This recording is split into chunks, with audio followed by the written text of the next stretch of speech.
Hello again and welcome back to my YouTube channel. This is Mark, and today I want to talk about I got the time, I got the tools, I have the desire to draw, but I don't know what to draw. Well, when I used to teach college, the first day of my classes, when I gave the introduction class, it always started with the introduction of the primary shapes: circles, squares, and triangles. And I would have my students sketch out a circle. Some people would say, hey, I don't know how to draw. I don't know what to draw. I don't know the best way to draw. And I would say, just move your pencil in a circle and you'll get a circle. Draw the lines back and forth, scribble them out, and you'll have triangles and you'll have squares. And it always worked. Every student always seemed to be able to pull this off. What they couldn't pull off is what to draw after that. So I said, hey, if you can draw a circle, then that is the foundation of anything you want it to be after that. You just have to start pulling shapes out of it and make it speak. So here I've got this little guy. I put a snow hat on his head. I don't know why. I just put a line right through the middle of the circle there, and I started to see a little hat. So a hat sits on your head, so I gave him some eyes. The little squares look like sleeves, so I gave him hands. And now he's a little character who's stuffing his face. And if he's stuffing his face, maybe this is a piece of pizza. I can already tell where I'm going next. That circle is going to be a piece of fruit, maybe an orange or something like that. This could be the sketch for a logo. This could be a new food place, downtown or in your neighborhood. It could be a new company, maybe it's a brand, foodie. I'm going to write in the word foodie. Again, using circles, squares, and triangles to write the words. But that could be a logo for a company. It could be the sketch idea. And the company says, yeah, we love that. That's great. Let's go with it. And then you can firm it out later. Often when I don't know what to draw, I will just draw a line. Just a simple line. A straight line is going to yield straight results, but a squiggly line could be hair. This here with the two of them looks like a river, so maybe put in some trees and I'll create a forest. But if I throw some triangles on the tops of these, now my river has turned into a roadway. And as I develop this, the circular trees in the background, the curves, they complement these buildings. Now I have a neighborhood setting. This could be part of a story. This could be, a sketch for how a layout of a neighborhood could be. This could be many, many things. And the more details I add to this, the more I bring out of it, the more information the viewer is going to see. So if you walked in and saw this, you'd know exactly what it was. And, you can add the details like in the sun here, and that just makes it, a little more happy. So, this is a neighborhood scene that anybody can relate to. Now, sometimes what I'll do is I'll take these basic shapes and I'll leave parts out. Now, as I was drawing this circle here, I realized the top piece looked like, it had room for like this collar. And once I committed to that collar, well, then the sleeves and the arms came next, and they were just easy to just kind of flow into. The legs and this head, which is a triangle. And I apologize, I didn't realize I had cut it off at the top there. But all this is stemming from that one circle where I left out some pieces. The pieces left room for me to add things so I didn't have to erase or go back over. Now, as I traditionally do, I usually draw thicker lines on the outside and then go back in with a thinner pen to do details. This is Sharpie, which for me is just great because it's easy. But I do have other pens that I use. Sometimes I use ballpoint, sometimes I use the Micron pens or Statler pens or whatever. But, line thickness helps to make the drawing pop. The thicker lines on the outside, help the details to kind of be more, you can focus on them a little better. So, but again, this is all stream of conscious. Had no plan for this drawing to develop this way. This is all just kind of coming out. And I'm having a blast doing it. So a minute ago, I didn't know what to draw. But now it's like, well, what can't I draw? I'm adding stars for buttons, and this guy is now a happy, he's like a happy character just singing. But if you're really kind of stuck and you just don't know what to draw, just pencil out a couple of shapes.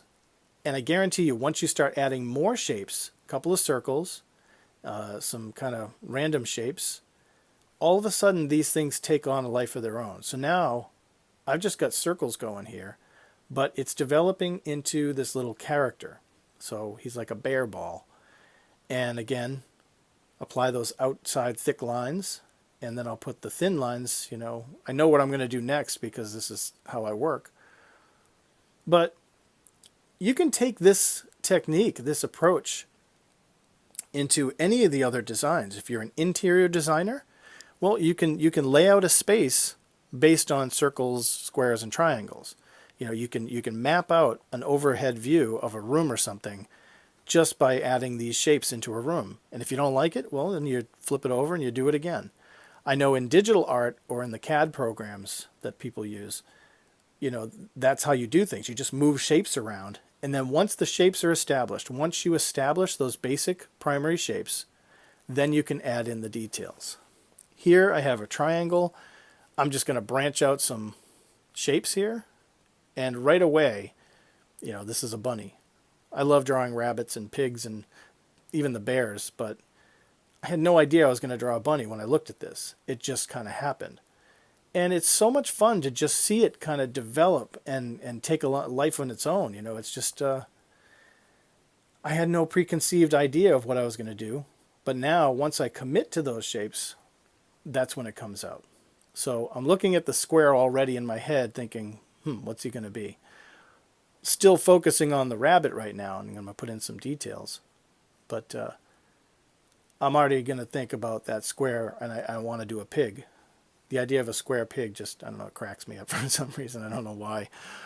But, in graphic design, when I'm designing a logo for a client or even just a layout for a brochure, if I've got a 3-panel brochure, I'm going to lay that out using the basic shapes.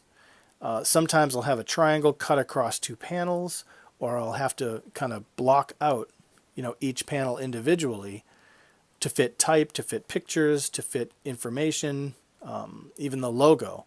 And when I'm designing a logo, I typically take whatever the company does, what their service or product is, and I use that to decide what shapes I'm going to use. So, I don't know, if I'm using a fitness company or a gym or something like that, I want their logo to have motion incorporated in it.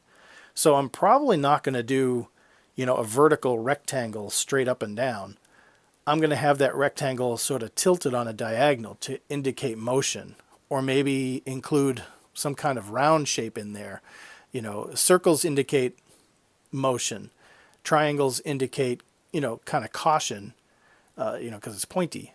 And squares represent security because it's 4 tight 90-degree corners, so you got security.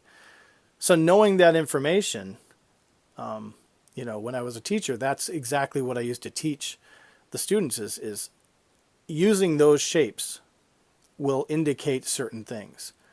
Like I said, a rectangle straight up and down is kind of like a pillar. It's formal. It's like a tall tree.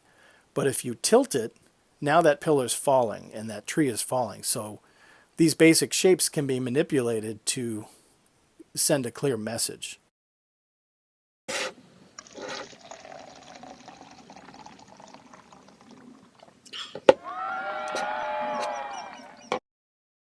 Finally, typography is a big thing. You can use the basic shapes if you want to draw characters or animals, but if you really just don't know what to draw some words. It's very simple. There's a million techniques in drawing letters. The basic technique, just draw the outlines of the letters. They don't have to be perfect. They don't have to be, anything incredible. But as you can see, drawing the letters, now I'm kind of leaving out parts for a dramatic effect, but, now I'm giving it some dimension, again, using shapes and using lines. And it's not perfect. If I just scribble in the dark parts here, now I've got dimension and I've got depth to it. And add some shadow here. Use the thin Sharpie to offset the thick lines. But this is a great way to sketch out, again, logos, or maybe you're making a sign. You know, I had a yard sale a year ago and had to make yard sale signs. Well, I had the best looking yard sale signs on the telephone pole because I took the time to draw out the letters. So there you go. So if you find yourself and you don't know what to draw, just try using these basic shapes, basic lines, you know, scribbled lines or something, and you'll be amazed at what comes out of those things. So I hope this was an informative video for you. I hope you liked it. Here I added a little color to those guys. But keep drawing, keep doing it. You know, I'd love to hear back from you and whether you like this video or not. And please consider subscribing to the channel because I'd love to bring new content to you.